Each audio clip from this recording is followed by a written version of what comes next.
Amen. Turn in Revelation 17.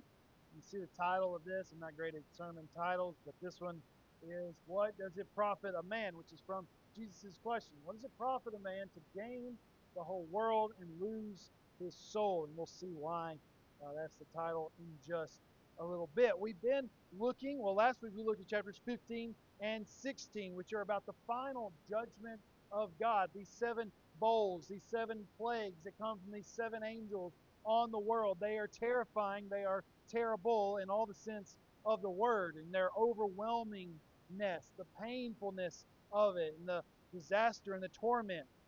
It even says, the last verse of chapter 16 is that the people who were being judged by these plagues cursed God for the plague of the hail because the plague was so severe. So it even uses that word severe there.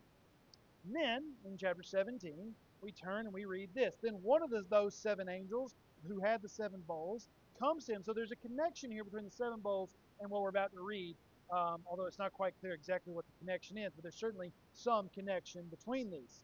This angel comes and says to me, Come, I will show you the judgment of the great prostitute who is seated on many waters, with whom the kings of the earth have committed sexual immorality, and with the wine of whose sexual immorality the dwellers on earth have become drunk. And he carried me away in the spirit into a wilderness, and I saw a woman sitting on a scarlet beast that was full of blasphemous names, and it had 7 heads and 10 horns. The woman was arrayed in purple and scarlet, and adorned with gold and jewels and pearls, holding in her hand a golden cup full of abominations and the impurities of her sexual immorality. And on her forehead was written a name of mystery, Babylon the Great, mother of prostitutes and of earth's abominations. And I saw the woman drunk with the blood of the saints and the martyrs, and the blood of the martyrs of Jesus. Now, let's just be quite clear. Chapter 17 is one of the weirdest chapters in the whole Bible. Just straight up, let's just get it out there. In fact, beyond that, chapter 17 includes some of the hardest to understand verses in all the book of Revelation. We'll get to those in just a little bit. It also includes one of the trickiest things to preach about, which is a prostitute. Or as your KJV Bible says, unless you call it what it is, if you're reading KJV, it says whore. So didn't expect your pastor to use that word, but that's what your KJV says, so that's the word, right? And that's where it is. So you've got this prostitute who's on this beast. Now, let's make things simple because John apparently knew, and apparently the angel talking to John knew, this chapter was going to be quite difficult. And so at the very last verse, the angel tells John exactly what we're looking at. The woman that you saw is the great city that has dominion over the kings of the earth. Okay? So let me just put this to rest. The prostitute is not some woman in politics of any kind that you want to pick, Madeleine Albright or Kamala Harris or whatever else. It's the prostitute is not them. The prostitute is a city, and we'll get more specific as we work through this. Not only that is she this city, but in verse 9, I'm just going to make this as simple as we can. In verse 9, we read this. This calls for a mind with wisdom. The 7 heads are 7 mountains on which the woman is seated. Now, for you and me, that clarifies basically nothing. A city that is seated on 7 mountains. Okay, great.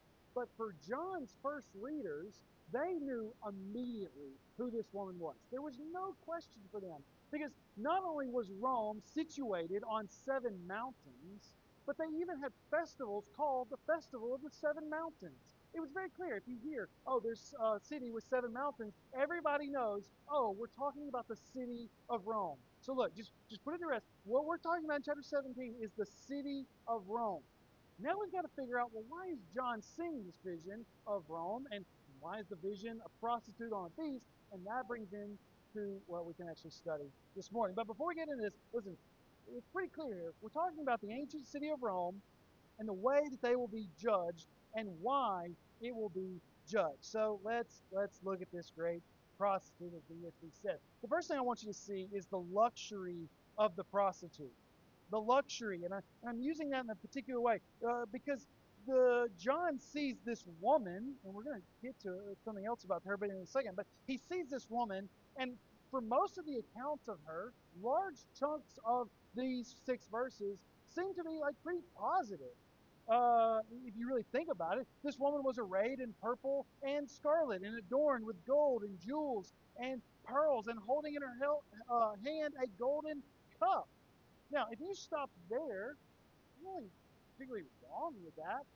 Paul does, by the way, Paul does write to Timothy, right? And he says, hey, remind the women to be a little more modest in their clothing. And when he writes that, he's not actually speaking of like sexual modesty or like how much revealing their clothes were. Rather, he's saying the modesty should be don't let them flaunt how much wealth they had by putting gold in their hair and pearls and all those kinds of things.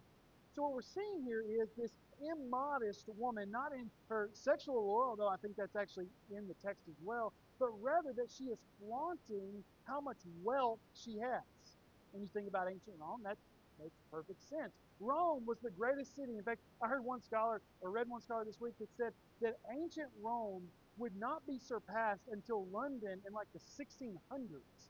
And just in terms of how much wealth one city had, how much population one city could hold. The ancient city of Rome was the greatest city that humanity had ever known.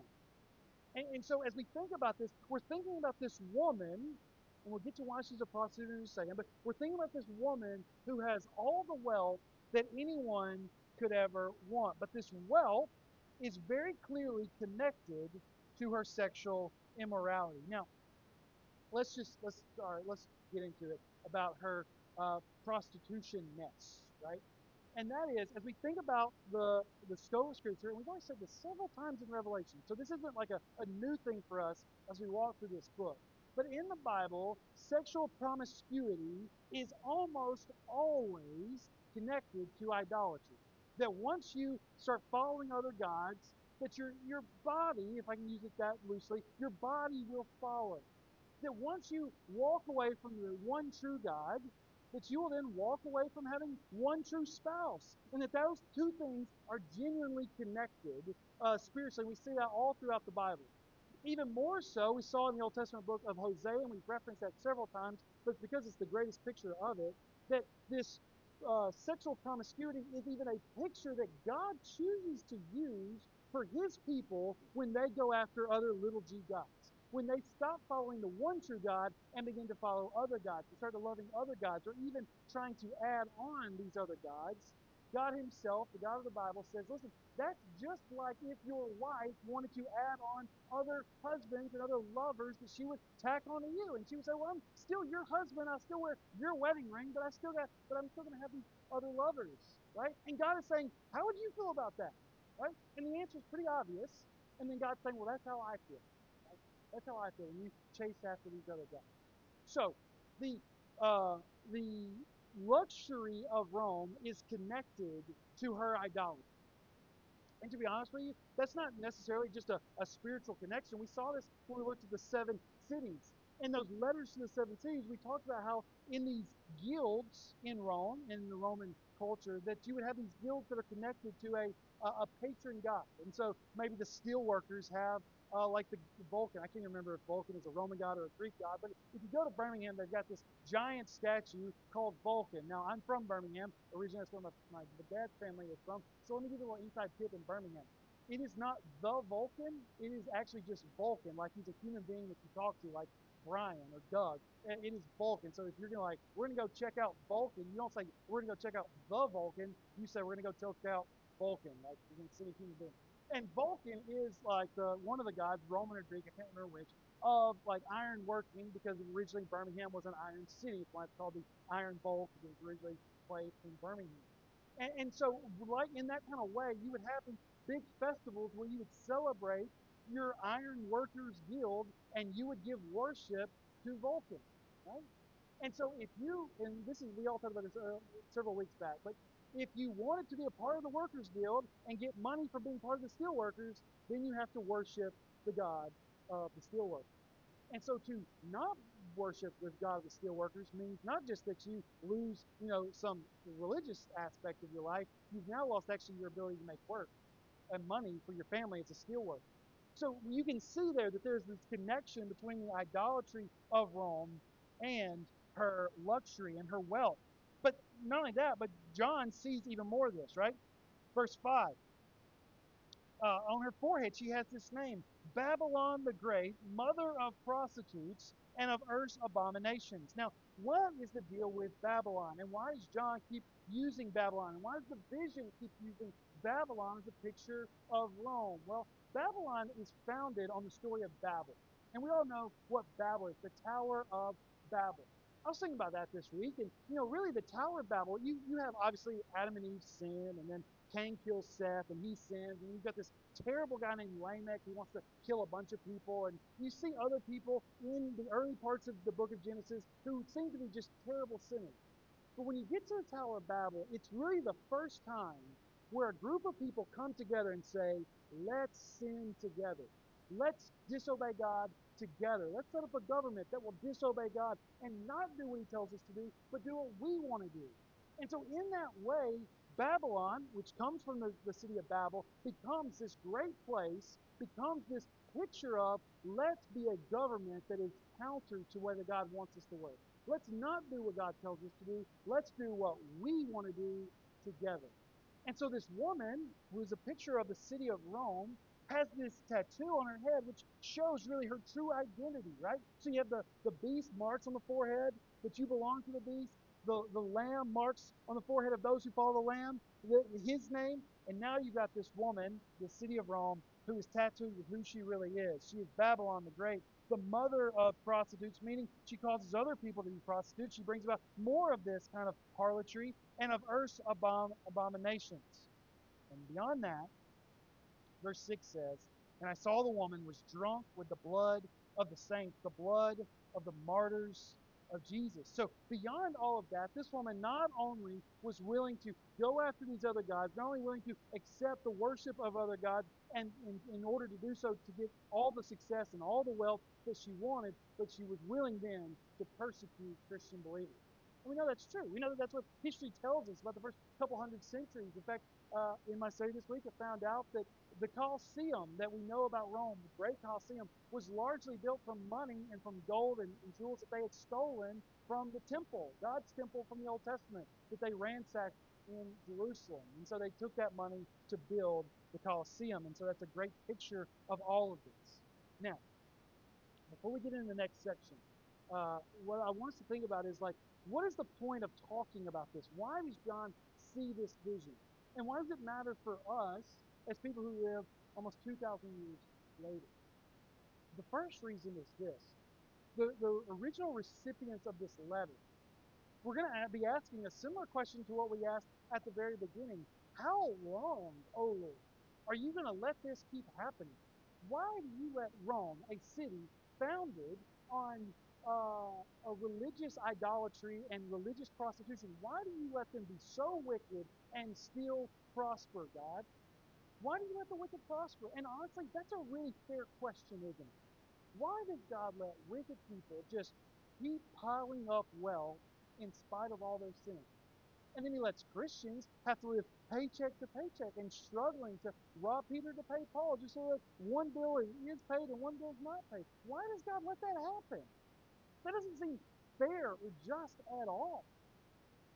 And so God is saying, well, let me show you what I'm going to do for this great city that has all this wealth and has all this persecution and all this martyrdom. Let me actually show you what's like. And we're going to look at the reality of the prostitute at the very end. But he's showing us this reality. But I think the other thing is too is this, is that it is so easy, and we saw this in the 7 churches, didn't we? So many of them had compromised with this prostitute.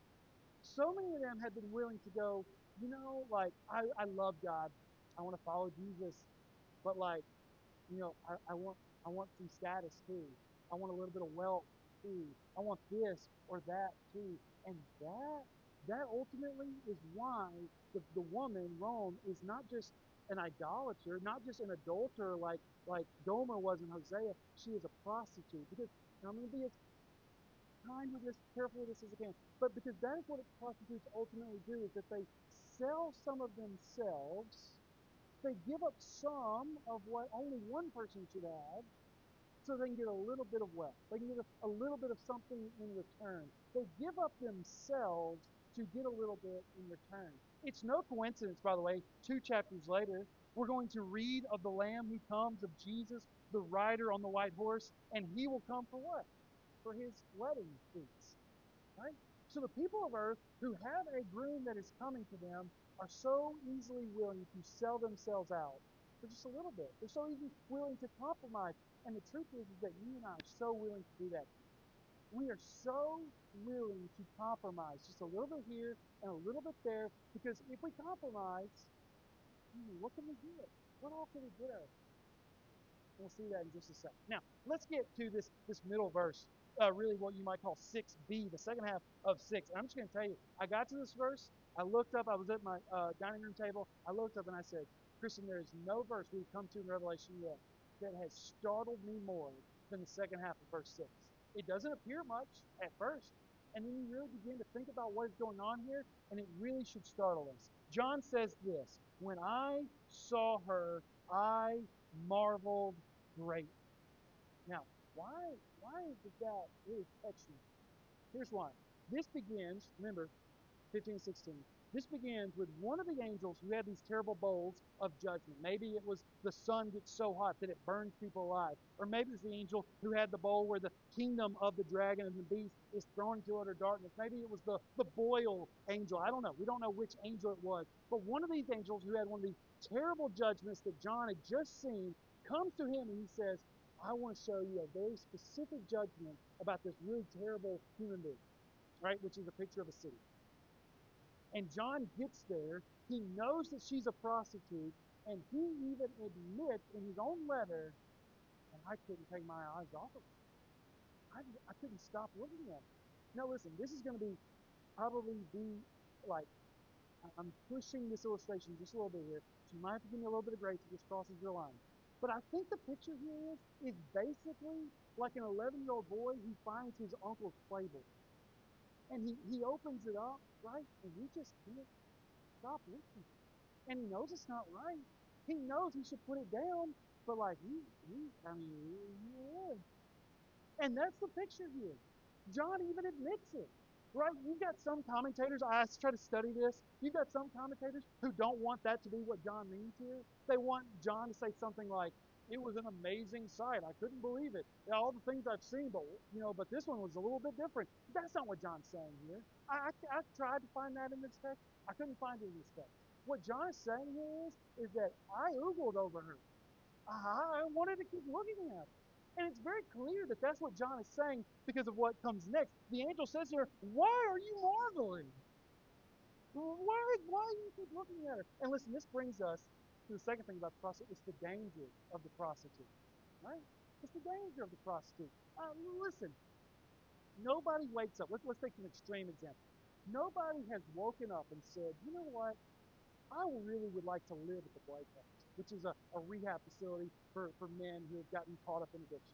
I want to live with those guys. I think I'm going to start taking drugs so that I can be one of those Blake House guys who have to try to clean my life up. They just seem to have life so figured out. I want to be like one of them. And so I'm going to start snorting cocaine or whatever. Nobody does that. Kristen's been telling me, I've told you that she's on one of these like local like mom Facebook groups. She says, Maya, you wouldn't believe how often women come on there. Sometimes they post anonymously, sometimes they don't. And they talk about, I don't know what to do. My husband's addicted to porn. Nobody wakes up and says, I want to endanger my whole family life. I think I'm going to start looking at some websites I know I shouldn't look at. Nobody says, I want my children to disrespect me when they find out what I've been doing. Nobody says, listen, I want to flirt with divorce and lonesomeness. Nobody says that. And so they start pulling out their phone more often. Nobody does that. Listen, the danger of the prostitute is that it looks so good at first. Even sometimes, as John says, even when you know what you're looking at. Listen, the reality is that it can be so tricky. It can be so deceptive. It can be so alluring. Satan knows what he's doing. The dragon knows what he's doing. That's why he never comes with a dragon, right?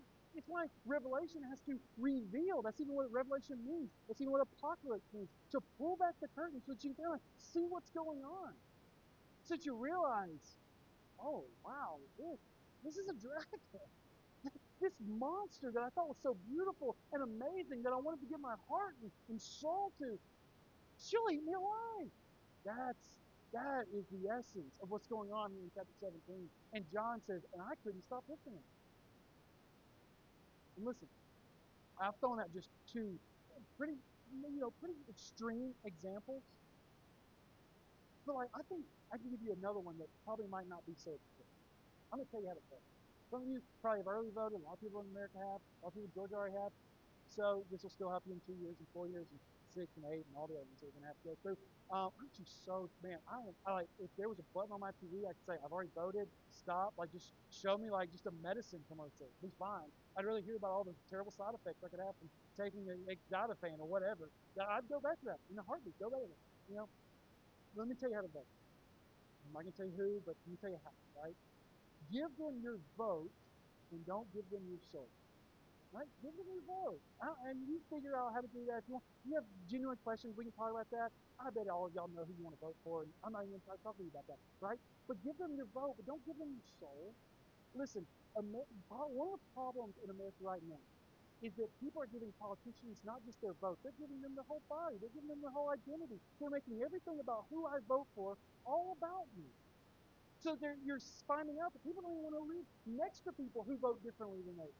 They don't want to go to work with people who voted differently than they do. They don't want to be friends with people who voted differently than they do. It's becoming our all surpassing identity of who I voted for.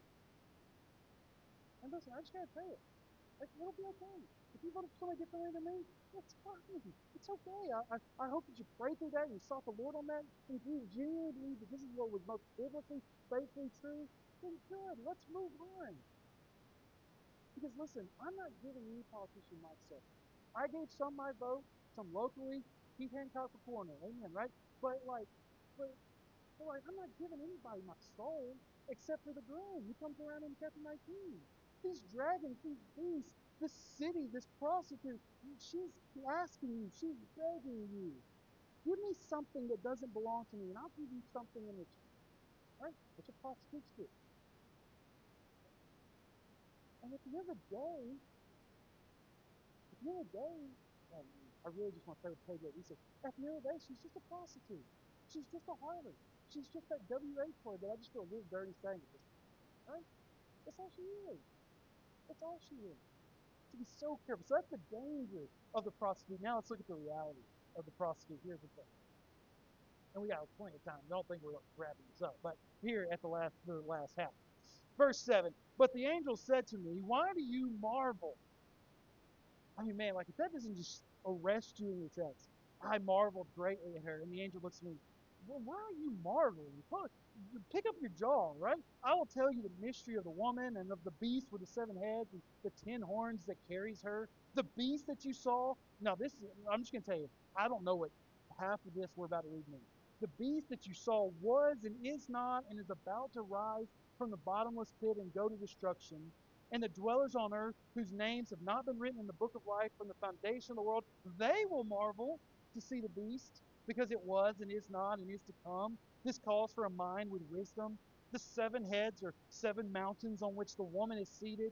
There are also 7 kings, 5 of whom have fallen. One is, the other has not yet come, and when he does come, he must remain only a little while. As for the beast that was and is not, it is an eighth, but it belongs to the 7, and it goes to destruction. And the 10 horns that you saw are 10 kings who have not yet received royal power, but they are to receive authority as kings for 1 hour together with the beast. These are of one mind, and they hand over their power and authority to the beast. They will make war on the Lamb. The Lamb will conquer them, for he is Lord of lords and King of kings, and those with him are called and chosen and faithful. And the angel said to me, the waters that you saw where the prostitute is seated are peoples and multitudes and nations and languages. And the 10 horns that you saw, they are the beasts. They and the beasts will hate the prostitute. We'll get to the rest in just a second.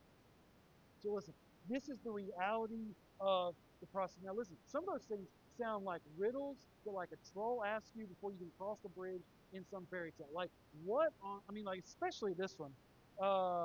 The verse 11, as for the beast that was and is not, is an eighth, but it belongs to the 7th, and it goes to destruction. Like, I'm just going to be straight up with you. No clue what that verse means. Studied it, read several scholars, and like, I'm even more confused now than I was last Sunday about what that verse means. There are some ways that perhaps you could like map some of these, like the five kings that have come, and one is, and there's one to come. You might could like map that on, like maybe Caesar Augustus is the first one, and then you got the next five, and then but there's still like some problems with all the ways that those charts and graphs kind of work out. So like I'm just not even going to try to do that because nobody's giving you an answer that says like, yeah, I feel confident that that's what that means. So like let's just look at some broad strokes here.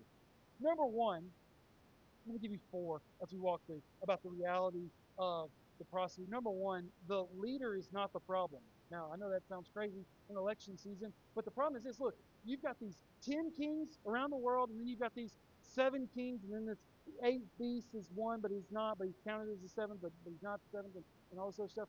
But here's what I get from that. It's not one person that's the problem, right? It's not one king. You get rid of just one leader and everything's fixed. You get a new leader, a good leader, everything will be fixed. This chapter is clearly showing us one leader is not the problem.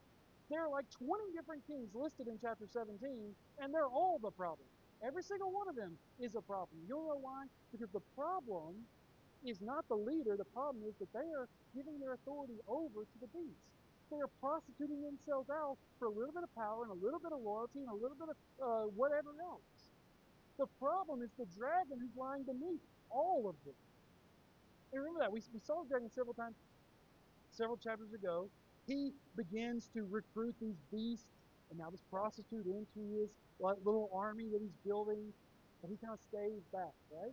So that you don't really notice that the dragon's involved in all of this. He's lurking underneath it all. So the problem is not the leader. It's also not like the Constitution or the economy or the culture necessarily, because the first thing that we saw about this prostitute, even before we saw that she was seated on the beast, the prostitute who is, verse 1 said, who is seated on many waters. And now, verse 15 tells us the waters that you saw where the prostitute is seated are peoples and multitudes and nations and languages.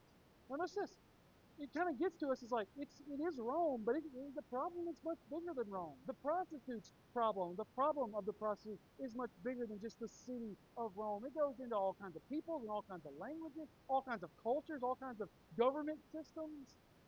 It gets to us. The problem is not like just one thing. Like, well, if we could just get more, if we could get a republic, then everything would be figured out. If we could just get a democracy, it would all be figured out. If we could get a written constitution, everything would be fixed.